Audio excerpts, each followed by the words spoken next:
Welcome everybody, Joe here with ECRM, and I have with me today Brandy Alexander, who's the senior buyer for a health and beauty over at 99 cents only stores in California. Thank you so much for joining us. Thank you for having me. We're going to cover a lot of ground in this conversation, but let's start off with, for those who may not be familiar with 99 cents only, could you give an overview of the company and your role within it? Sure. So 99 cents only has been around for over 40 years. We started out initially as a 99 cent only value channel. We've since branched out to offering price points as high as $24.99, and I think some items might go outside of that. But we have evolved into, instead of being a dollar channel, being more of an off-price / value channel. We want to make sure our customer is still being serviced with the lower price points, but we also want to show amazing values in comparison to the rest of the market. So that could be in comparison to, the other off-price chains. It could be the mid-tier guys, and it could also be, some of the private label options. My role, as you mentioned, is the senior buyer of health and beauty. I cover a lot of different categories within that, ranges like cosmetics, skincare, hair care, first aid, oral care, all of those different categories. And my job specifically is to get us new vendors so we can do incremental sales with those new vendors. I also want to maintain the partnerships that we've had for quite a few years. And I know when I first started with the company last December, a lot of the conversations I had with vendors were how excited they were to bring me on and that they had been working with the company for over 15 or 20 years. So everyone's really proud to see us as partners, which I appreciate.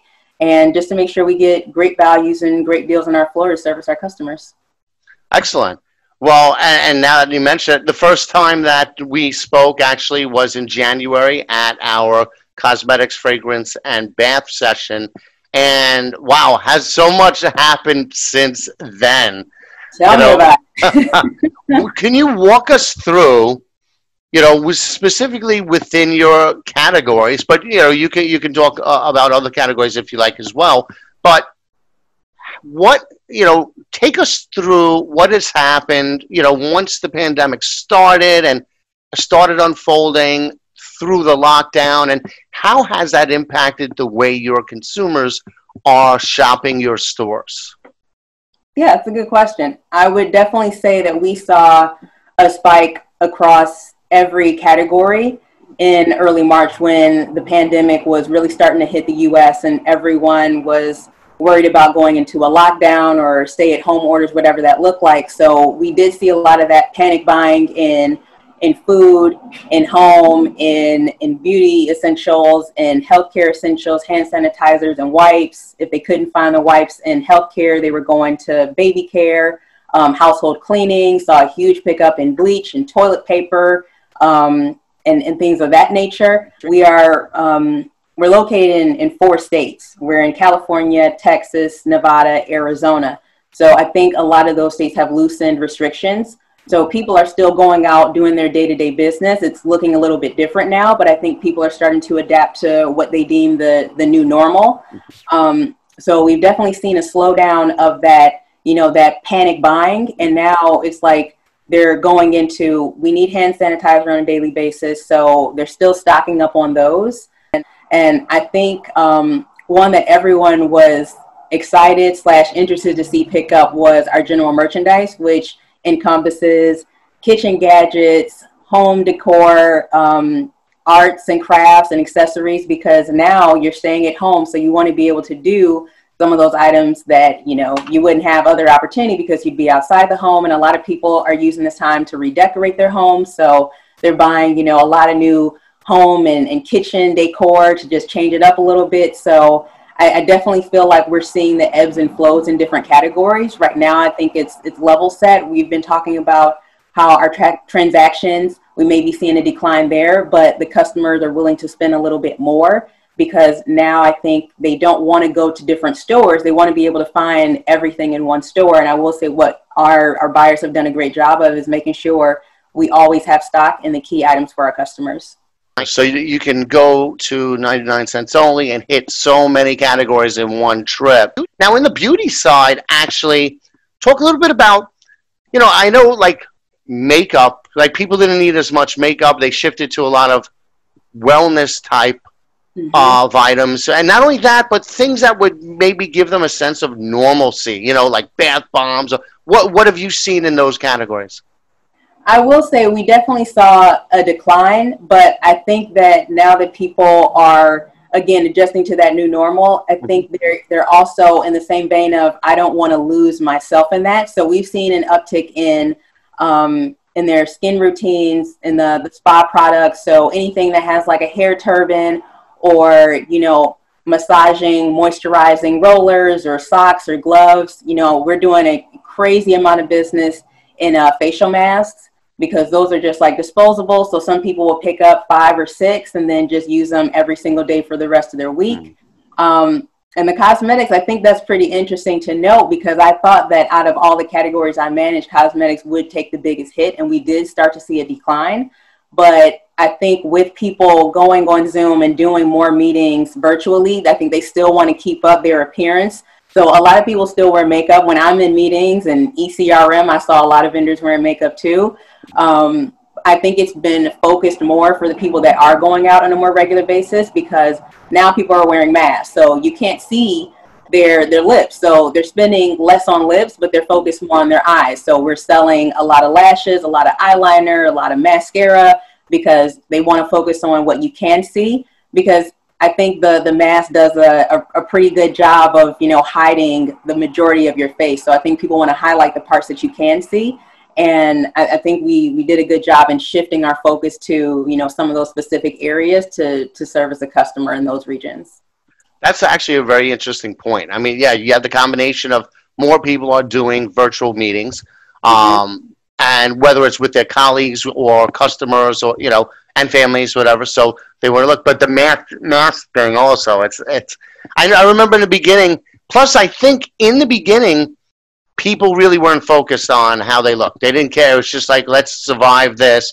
Because I know myself, I let my beard grow and I let my hair grow, and to the point when I actually did a side-by-side with Boris Johnson, the British Prime Minister, and my hair looked just like it. And then I was like, you know what? So I started doing my hair with a wall clipper, and I just figured out little by little how to do it. And each time I'm getting better and missing fewer spots on the back of my head.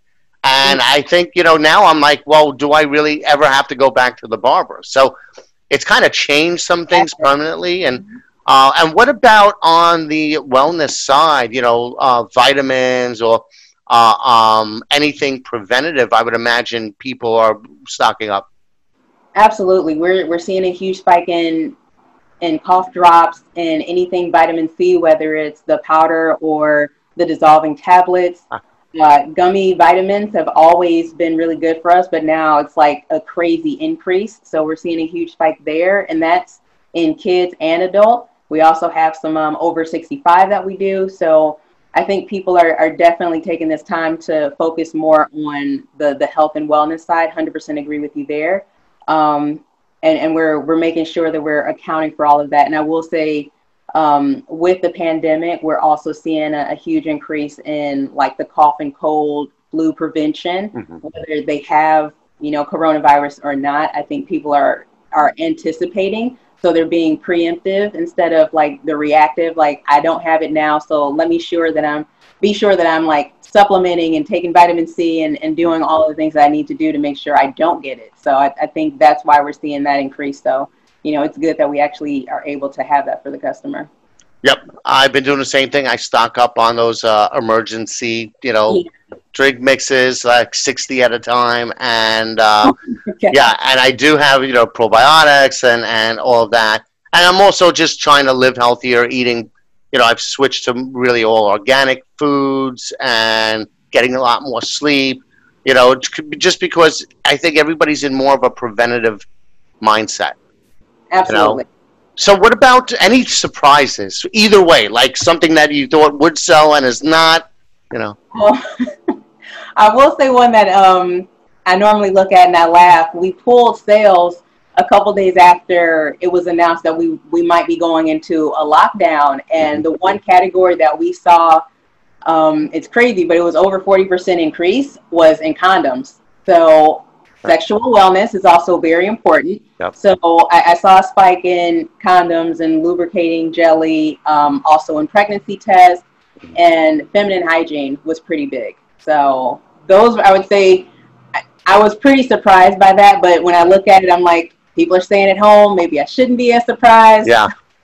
Well, you're going to see either a bunch of babies after this or a bunch of divorces, one or the other. Or an even balance. I don't know. They'll balance out. So, but yes, so I've heard of that jumping up too, but not that much. So that's pretty interesting. So what about just your role, your day-to-day activities? How have you had to adapt in the way you communicate with people and engage with them? And because you're still at home, obviously, and so what's that been like for you personally? It's been a huge adjustment because I've been an off-price buyer for so long, so I'm used to like going into market and going to people's warehouses and their factories and meeting with them and walking the showrooms and picking out what I like and then writing the order and being done with it. Whereas it's a little bit different here because I'm very visual and I'm also very tactile. So we can talk about something, and normally I've been setting up Zoom calls or Skype invites with my vendors. Just to like walk through product, but I normally have to tell them, send me product to my house and then we can talk about them because I want to be able to see it. My main goal with any new product or any specific item that I'm buying is that I want to visualize it from the customer's perspective to see, you know, is this exciting? The retailer I'm putting it at, are they going to like it? And it's so much easier to do that in person. So it's definitely been an adjustment, but I would say everyone has been adapting to it pretty well. You know, I think we all have to understand this is what the new normal looks like and we're adjusting to it. So I would definitely say I've seen a huge spike in my emails and in my video calls and, you know, less going out, but, you know, for obvious reasons. And I think that's probably going to continue, but I think we've adapted onto that pretty well.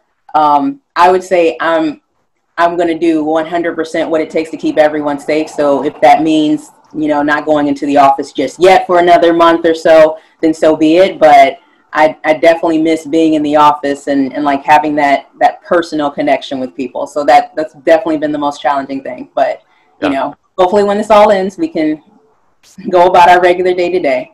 Yep, I miss it too. I went to 48 sessions last year and, you know, it's a big change. But, you know, we've kind of all worked remote, or many of us at ECRM worked remote. So that part of it really wasn't a big change. The big change is not mixing it up with our customers and each other face to face at our sessions so frequently. So that's been a little bit of an adjustment. But you mentioned samples, and before this interview, we talked about some of the things that you're doing, which I thought was really cool. So talk a little bit about how you handle samples, especially in your place, where you store it, and then also what you do with them afterwards, which was so cool. Yeah, so I'm in a studio, so I already don't have a lot of space here. But typically the samples that I am going to buy or that I'm interested in leaving at the office, I'll just put them in a separate box and I'll take those to the office. But the ones that I don't end up keeping, I'm part of a Facebook group called Buy Nothing Project, and that's specific to everyone's different region. So you can sign up for it on Facebook, and they also have their own separate website. But it's where you can go on and list the things that you no longer want. Other people can do the same, and the general goal behind it is to reduce waste. So if I can't use it, then I'd rather give it to someone who can instead of just tossing it out. I've also donated to the Mission, LA Mission out here. They've since closed, but I used to just donate all my samples there because it was easier. I get a lot of samples in like body wash and lotion and shampoo, conditioner, so it's very beneficial for them to have those items. And then the Goodwill, since they've been open this whole time, so them as That's well. awesome. That's awesome because, you know, we do the same thing at our sessions where all of the suppliers, we have a donation room and all the suppliers will mark off their, you know, which products they want shipped back, which products to leave to be donated, and then we gather them, put them in a donation room to be picked up by a local, you know, Mission or you know, charities. So I thought that was really cool when you mentioned that. And now, is that a national, the one that you mentioned, is that a national? Project? Yeah. It is national. I forget the link. I think it's buynothingproject.com or .org. Okay. Sorry, don't quote me on that, but you can Google it. And you search it based on your country, then your state, and then your region. So I'm not even in all of Pasadena. I'm in like the Old Town part of Pasadena, which is where I live. So they have like 4 or 5 different groups within Pasadena. So it's specific to your region where you join, but that's simply to make it easier for you to pick up. So I typically don't have to pick items up or drop anything off that's more than 5 or 10 minutes away from me. Well, I'll do the research and I'll make sure that the link is included with this, so that other people have the opportunity to do the same thing, because I'm sure there's other people in the same boat. Absolutely. So speaking about it too, so they've joined it, and it's been very helpful. Eradicating. Cool. Yes, that's. I mean, they can pile up. They definitely can pile up. So, speaking of virtual, so you recently participated in our virtual sessions. Were you on one of them or a couple of them? I did 3 of them. 3 of them. Okay, so you did which ones? The personal care, healthcare, and then the most recent one was another healthcare, but it encompassed hand sanitizer, I think sunscreen, sun care, I think was sun care. Okay, we had sun care, baby care, health care, and personal care the same week. So okay, those were the ones. So so when I'd love to talk a little bit about your experience with it, and what were you thinking when you were going, because you said you were a little hesitant at first. I was. Tell me about, so why were you hesitant at first? Simply because since we've switched over to everyone doing virtual, I've had issues myself with connecting to Zoom or Skype or, what other platform that I'm trying to use to connect with someone. And, sometimes videos drop off, you can't share presentations. So I was like, we're going from one meeting to a series of over 50 and they're back to back to back. So I was a little hesitant, like hopefully calls don't drop off and we're able to share presentations and things of that nature. So I will say you all did a great job in building your own platform. And I met with Devin, who was my customer rep, and we set up like a quick 5-minute rundown, and she got me logged in, checked out the site. She walked me through every single little button that I was going to see on the screen, and then how it was going to flow. So that was definitely helpful going into it, knowing what that was going to look like. And then during the actual show, I had meetings with everyone. And then once we were done with the meetings, and I will say it was very similar to being at the show in the fact, like, they give you the little red box around the meeting to let you know you have 1 minute left or 30 seconds. So it's like the timer's like, wrap it up, everyone. So I did appreciate that. But then at the end, what I really liked was it connected to Range Me. So you could rate the meeting, if you like the vendor or not, if you wanted to continue the conversation, and then what that timeline you want it to look like. And then if you wanted to request samples, so the email could go directly to them right after the meeting. So they knew, yes, I want to continue the conversation. Let's have a touch base in 1 to 2 weeks, and then please send samples. And then here's where you need to send the samples. So I thought that was good, even if I wasn't taking, the virtual notes that were offered, because I'm more of a pen paper person, at least I had that, that little blocker to remind me, like, here's where you rated them and here's what their products were. So I thought that was very helpful. And like I said, I have done 3 of them, so I feel like I'm a pro at these now. Probably not, but it's working pretty well. I think y'all did a really good job putting the shows together. I haven't done any other virtual shows, so I have no basis of comparison, but what I've experienced has been really good. So I think you guys have done a really good job adapting into, our new normal, as we like to say. Excellent. Well, you brought up a good point that kind of helped us to do this, is the fact that we mirrored the same process and format as our in-person sessions. And in fact, when you're at our sessions, you get the iPad with the ECRM Connect app. So this was modeled on that framework. We just added that additional functionality that you spoke about. And that's the goal is, sure, anybody can do a Zoom meeting, whatever, but you can't do it at scale. You can't do it as organized because it's not built for these meetings. It's built for anybody. And the ability to follow up and get those samples. You know, those are important for everybody that's in this situation. And so we want to just make sure that everybody can do that, and the bandwidth. I mean, we make sure that we can handle like an excess of 20, 25 people at once. So we stress test the hell out of this platform just to make sure, because look, we have, during that week alone that you were participating, we had several hundred people, several hundred computers, several hundred Wi-Fis to deal with. So that's why the prep is so important, and make sure everybody's set up initially before it starts. And then, you know, you're going to get a hiccup. Someone's Wi-Fi may go or whatever, but that's why we have that customer support, to make sure that we get them back. So I'm glad you had a great experience. And yeah, I mean, Devin and our whole client success manager team, they're essential. I mean, people forget how much human element is behind this. I mean, the tech is great. True. But you need the people too. Mm-hmm. And I will say that was very beneficial, because I did have a couple hiccups with my Wi-Fi or with the sound, something that wasn't working, and like I click a button to say, you know, contact support, and they jumped on really quick and were able to help out. So that was very nice to have that human element. I appreciated that. Yeah, we have like dozens of people watching a dashboard looking for flags. If a flag goes up, sometimes they're in there before you even hit the contact support button, because we do observations, spot checks to make sure that everything's going, you know. And if somebody's sound is messed up, we would jump in and say, listen, your sound, you know, can you do this?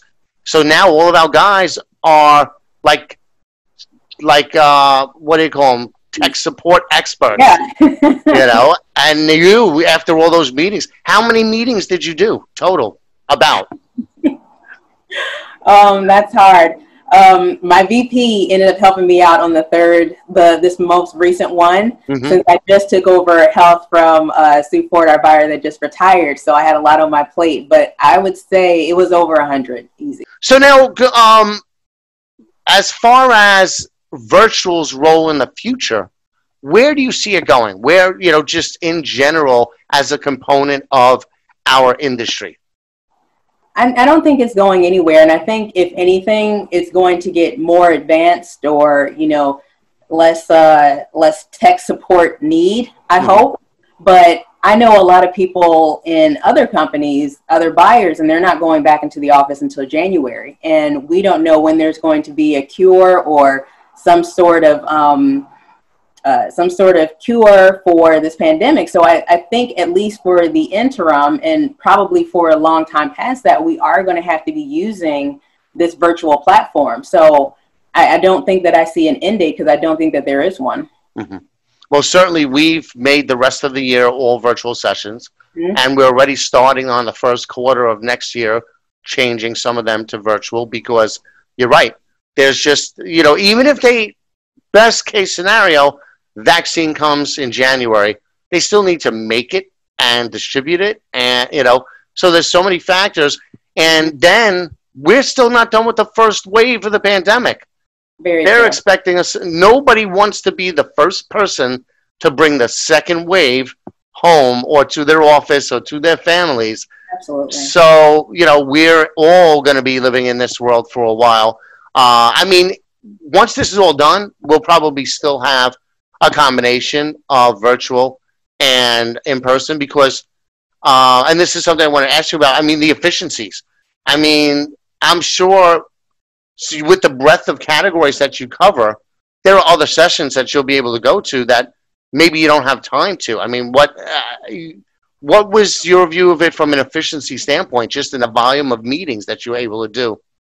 Oh, I thought it was great, because I think if I were to put all of these meetings on a calendar to try to get through all of them, just in setting them up, meeting with people in their warehouses, or scheduling meetings, it probably would have taken me easy over 2 months. So I think it's much easier and definitely more efficient to get everyone in a set time, back to back to back, having these meetings on a day-to-day basis. And then I've taken away a lot of context, and we're doing even longer meetings just to build off of the initial conversations that we had at ECRM.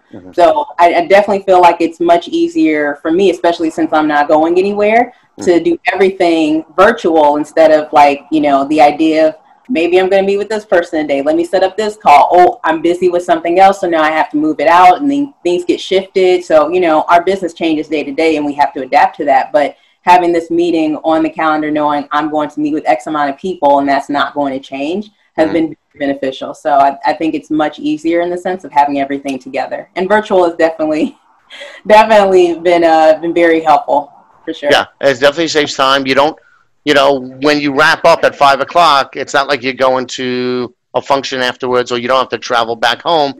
You can pretty much get started on your follow-ups right away. Mm-hmm. Or dinner. Or dinner. That's right. That's right. Good point. Well, that's one thing that we talked about is, we are starting to put educational sessions or like short video clips on the platform so people can watch it on breaks. But what we're curious to see is what they actually do on their breaks. We're also going to have hangout spaces, virtual hangout spaces, a lounge. We'll have round tables. But also during people's breaks, if they have kids, sometimes they want to play with their kids during that 20 minutes. So you just don't know. We have to see. Or maybe they want to be away from their kids from that, and they'll want to watch the video. So there you go. Some people are thankful for this as an escape, too. They can lock the door and say, So either way, last question I wanted to ask you was, for the suppliers out there, and since you've seen so many presentations, what is an ideal supplier presentation, in your opinion? What do you like to see them do, talk about how, the style of presentation? I don't know that I have an ideal, but I definitely take away certain notes where I think these people might have impressed me a little bit more. Mm-hmm. And I would say having a knowledge of my business. A lot of people don't have a 99-cent only in their state. But we are very active on social media, so you would be able to check out our Instagram page or our Facebook page. I like to follow. I think I'm following over 40 people that do the hashtag 99 only, because I want to see what my customers get excited about and what they're going into the stores for, and also what their comments are. So I would challenge a lot of the people that want to do business with us and are excited to do business with us, just to get a feel for what we have in our stores and what our assortment looks like, because at the end of the day, I don't want to fix a wheel that's already operating and working normally. I want to be able to add on a second wheel. So how can you keep my business going? What newness is out there? There are a lot of categories that we're not doing business in. So what can you add? Because I want the vendors to be able to come to me and say, hey, I've been to your store before. You guys are not offering this. Here's what I have. I think that's ideal for me. But if you can't access our stores, you can at least say, hey, I see that you're selling this for $2.99, and I think this is a good addition to that could really drive incremental sales. I know a lot of people spend a good chunk of the time talking about the business and startup and where they were and where they've been. And while I appreciate hearing that, I think for the limited amount of time that we have, product is just so important to be able to make sure we capture all of that within that short period of time. And I'm very visual, so I like seeing product. So I would almost say focus more on the product and working through how we can set up our business together, how we can grow it, how we can, or keep it rolling, keep it moving as normal, instead of, the background, because I set up meetings with a lot of the vendors from ECRM afterwards. And that's when we can set up half hour or an hour. So we have even more time and we can go through all of those, idiosyncrasies of your business, and I can tell you a little bit more about mine, especially if you don't have that background to it, because I think a lot of people are familiar with other 99-cent stores, but they're not used to this hybrid approach that we've taken with offering values in comparison to the market that are exceptionally low, because we do have a different customer base than a lot of other people. So I would say more product, knowledge of our business, or at least, having some idea of what in addition you can offer us. And we like partnerships at the end of the day. I'm not the type of person that wants to do one deal with a person and then walk away. Or if something doesn't work, we're not going to try it anymore. Let's be able to partner on things and work through things. So I think those are probably the most key things for me during any meeting. That's awesome. I like that answer. So, and you guys typically find a lot of good stuff at our sessions. You've come away with a lot. Yeah. I mean, I know from past experience, I didn't really write a lot at shows because in some of my other companies, it was more just to like, start relationship building or, things of that nature. But I wrote a lot in January. Didn't write too much at this show just because it was virtual and I didn't have all the samples, but I plan to write a lot more. And, I'm really excited about a lot of the vendors that we were able to meet from January to now. Not to give too much away because I'm really excited about it and I want everyone to see it in store, but we're working on a new everyday program in cosmetics, and it's going to be amazing. And this is all from a vendor that I met initially in January. So we're going to be running with this. It's going to have a distinct space in our assortment. So I'm really excited for that. And I think it's going to be a great addition to our business that we currently have. Very cool. You'll have to let me know when those are in the stores so I can at least post a picture of it, and I think that'll be cool. Yeah, I will definitely let you know then if you're going to post it. Of course, of course. So, yeah, we'll coordinate it. Maybe you could get in that store and take a picture with the set that you helped put together. Yeah, I'll be in the picture too, so I can get a little bit more social media. All right, we'll do that. We'll do that. So, I'm just kidding. No, I want you in there. No. Now you're going to get shy, right? After doing a video for half an hour with me. So thank you so much. This is great. And, I really do, look forward to when we can actually do this again in person, maybe for a little bit. But until then, we'll definitely stay in touch. Absolutely. Thanks so much for taking the time to meet with me. Nice to see you again. You nice too. Doing this again. And stay safe. You too. Will do. Sanitizer. All right, I will.